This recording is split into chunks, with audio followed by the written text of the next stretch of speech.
Hello everyone, thanks for checking out this talk. So this will be available as a podcast and live stream as well on the YouTube channel, the member area.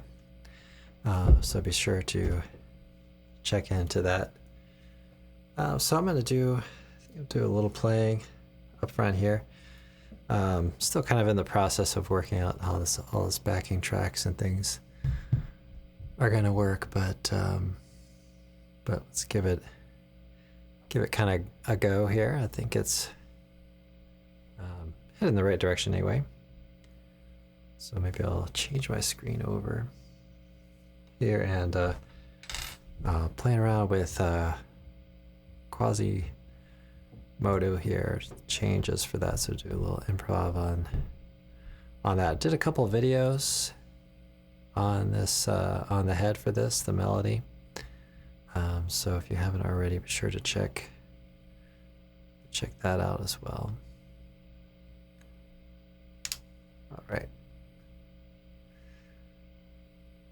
All right, so let's see how this sounds.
Okay, so let's talk about a few different things with this tune and kind of the chord changes on it. So let's bring out the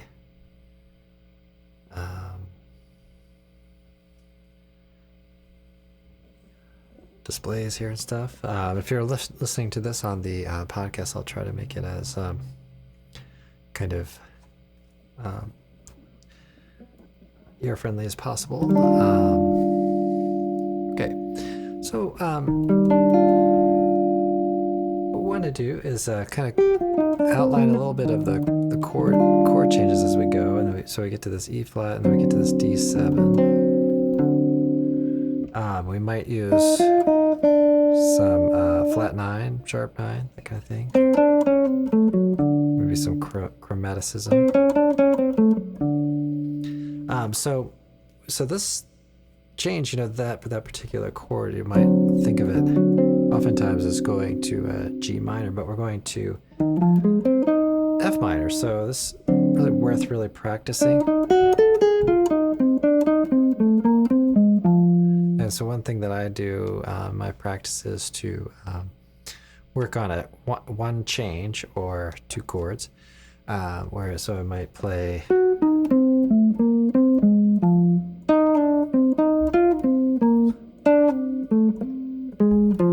and just kind of work back and forth, maybe do 4 notes for each chord and kind of go back and forth and just get a sense for the kind of the details or ins and outs of each one of those changes.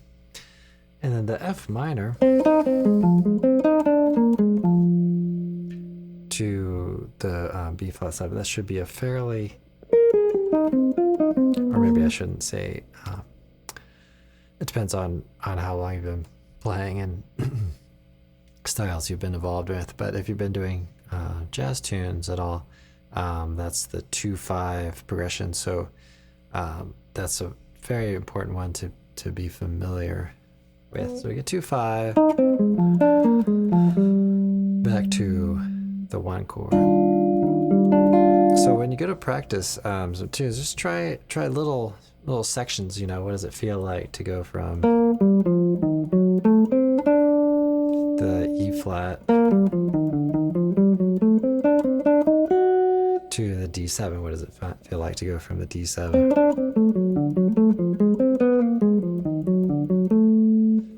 to the D, and maybe back and forth again, just to kind of get the ins and outs of that. And then we go from the 1 chord, and then we get a 2-5 going to the secondary dominant to the C minor. Now on the A minor 7, D7, putting a little bit of some altered things onto that.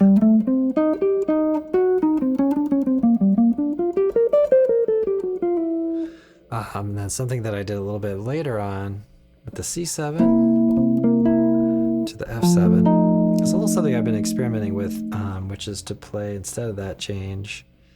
Well, on the first chorus I did play that, but on the second chorus, maybe the third, I played more of E minor 7 flat 5. It was kind of related to C, and the A7, which is kind of related to the F7.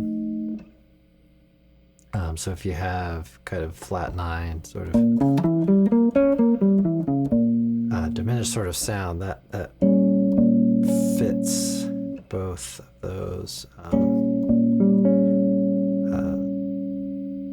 kinds of chords there.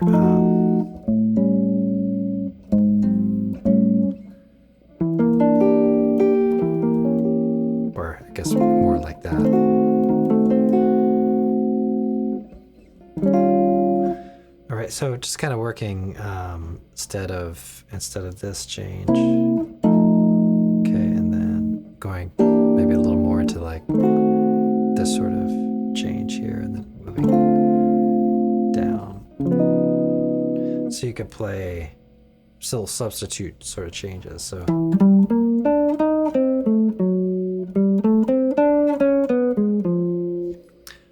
because it sort of starts to tend to go, so you go to B flat 6, so B flat 6. So as an alternative, maybe play something like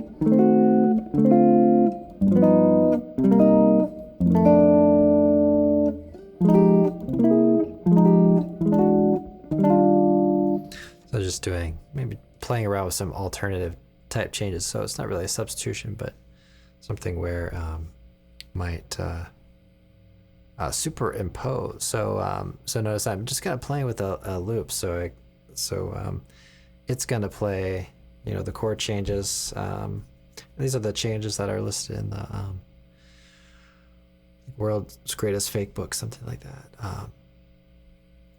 So I'll go through and play through again.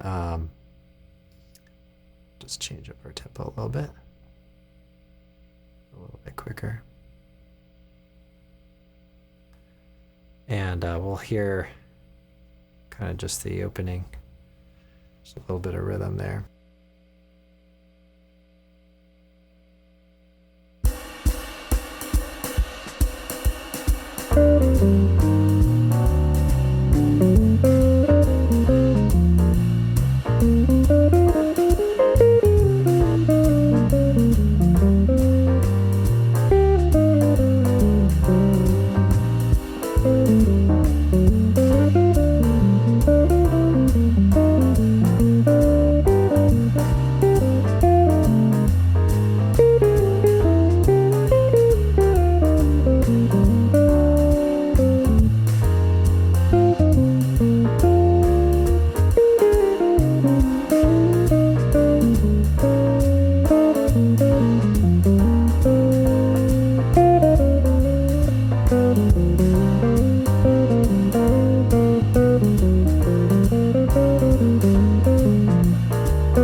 So there I'm doing a little bit of experimentation with a couple of a little bit of concepts where I'm playing a certain change a little bit early or trying to play a change a little bit late, just sort of stretching things here and there, kind of pulling at the chord changes a little bit, and not doing as much of kind of substituting out. So it really creates tension with a chord. If you take, let's say we have the E flat, major 7,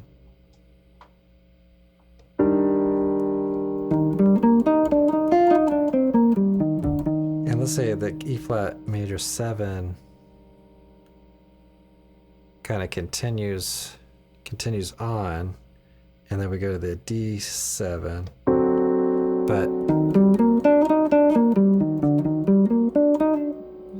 then that's going to have a little bit of a tension to it. So let's say we get to the D7 and we play that and kind of let that linger over onto that F minor. So that's very dissonant there, right? So it creates some conflict, right? So there are a couple of moments too where I took, let's say, the B flat to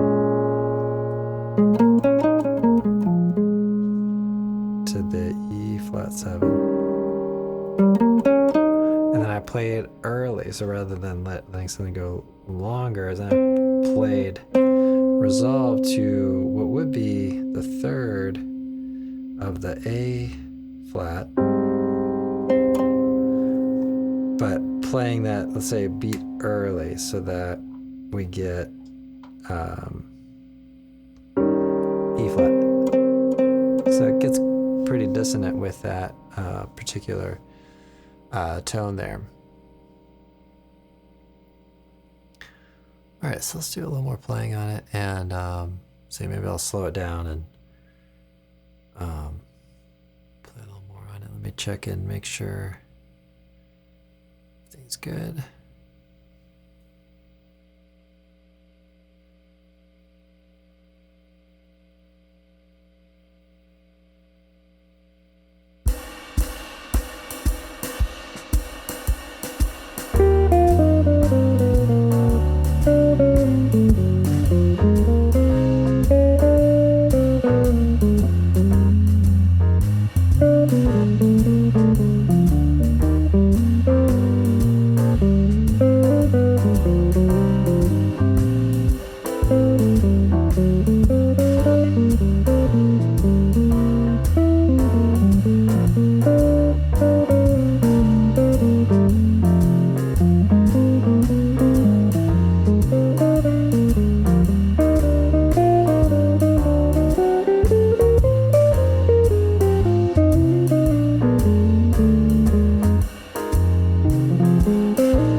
So there I'm playing around a little bit more with some of the concepts of playing bebop type scales, and so putting more chromaticism. So you can do various degrees of that. So it's a typical location, let's say on an E flat major 7, is to play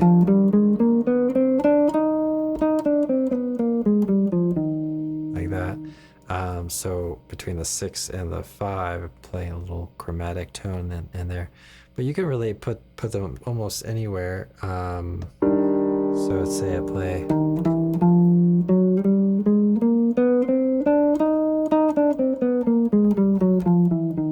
okay, so there I'm getting between the root and the 9, between the 9 and the 3,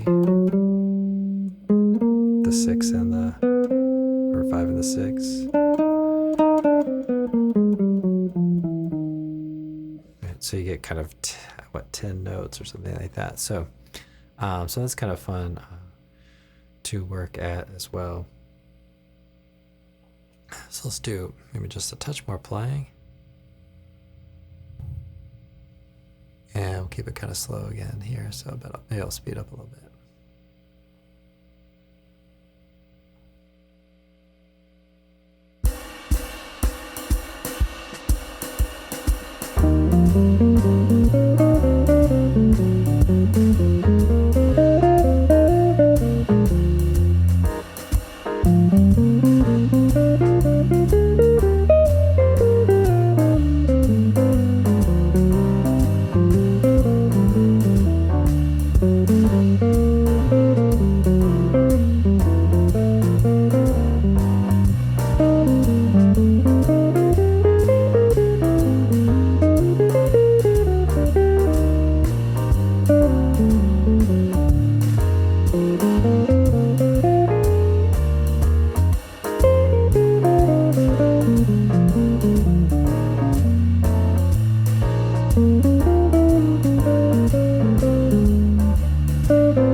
So they're working a little bit on something you might not necessarily associate with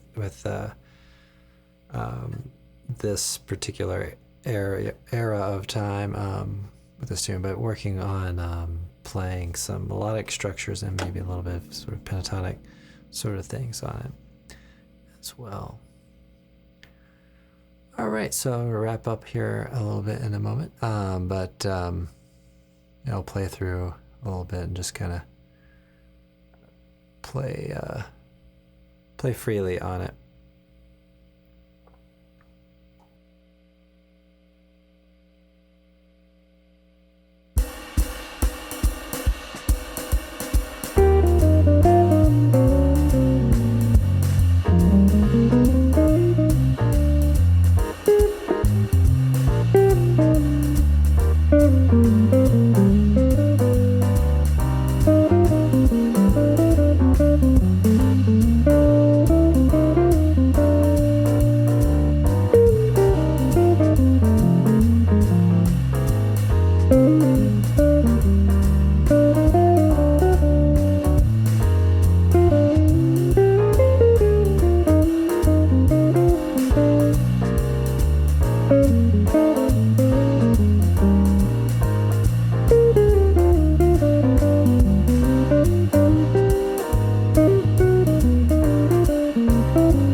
Everybody, thanks so much for checking out this video. I hope you enjoyed it, and I will see you all in the next one. Have a great practice session.